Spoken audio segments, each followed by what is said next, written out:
السلام عليكم، مرحبا بكم في القناة. ان شاء الله تكونوا كامل بخير وصحتكم مليحة. اليوم فيديو جديد، وصفة جديدة كاقتراح الحلويات العيد. ان شاء الله تعجبكم هذه الوصفة. بعيدا عن لي صابلي بريستيج او شوكولا، راح نشارك معكم هاد لي كورني اللي يجوا بزاف بزاف بنان. لاباط خفيفة والحشو يجي رائع. كما كنت تشاهدوا معايا كيفاش الحلوى جايه تسخف، الله يبارك. دونك جربوا هاد الوصفة على ضمانتي، ما راحش تندموا كامل. راح نبداو بسم الله بالمقادير وطريقة التحضير. بالنسبة لباط سابلي نحتاج فيها 125 غرام مارغرين، 3 ملاعق كبيرة سكر ناعم، لافاني، وملعقتين كبار نتاع زيت. نخلطوا بيان هاد المكونات مع بعضهم، وراح نضيفوا حبة بيض كاملة، نواصلوا نخلطوا، وكذلك صفر نتاع حبة بيض. نعاودوا نخلطوا المكونات كامل حتى البيض يمتزج مليح في لاباط.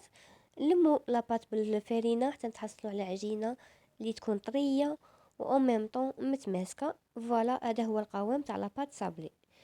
نخلوها ترتاح شويه ونبداو نخدموها، نحلوها بين 2 اكياس، ما نرقوهاش وكذلك ما نغلظوهاش.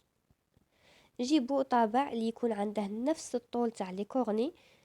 دوك تلاحظوا معايا، فوالا هما لي كورني انايا اللي عندي. والطابع يجي يعني بريسك قدهم، باش ما تصعبش علينا الخدمه. انايا بعد ما نطبعو نجيبو الكورني نحطو لاباط ونحاولوا ندوروها، ونحاولوا كذلك نمشوها غايه باش تدي شكل لي كورني. كما كنت تلاحظوا معايا لاباط راه بزاف خفيفه وتساعدنا في الخدمه. بعد ما نكملوا كامل لي مولت اللي عندنا تاع لي كورني، هذا هي النتيجه كيفاش تجي. راح نضيف هاد الاضافات تاع التزيين بالنقاش، يعني اختياريه ماشي ضروريه. ونديروهم يطيبوا على فرن اللي يكون ساخن من قبل على 180 درجه. وعسوهم ما راحش يدوا وقت بزاف، فقط كي يدونا اللون الذهبي اللي راكم تشاهدوا فيه معايا الان، سي بون، راهم واجدين. هنايا راح نبداو نخدمو الحشو اللي نحشو به لي كورني. بالنسبه للحشو يعني اختياري على حساب الذوق تاعكم، وكذلك على حساب الموجود اللي عندكم.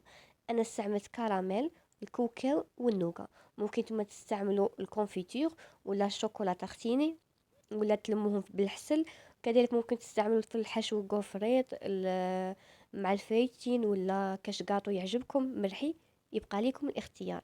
انايا نعمروا بيان لي كورني بلا فارس، وانايا زينتهم باللوز ايفيلي، وكذلك درت لهم لمسه خفيفه بخطوط رقيقه من الشوكولا. هذه هي الوصفه تاعي تاع نهار اليوم، نتمنى تكون عجبتكم. صدقوني تجي بزاف بزاف بنينه، تجي خفيفه. دونك خلوا لي رايكم عليها في التعليقات. تهلاو في رواحكم، تهلاو في صحتكم. الى فيديو اخر ان شاء الله، مع السلامه.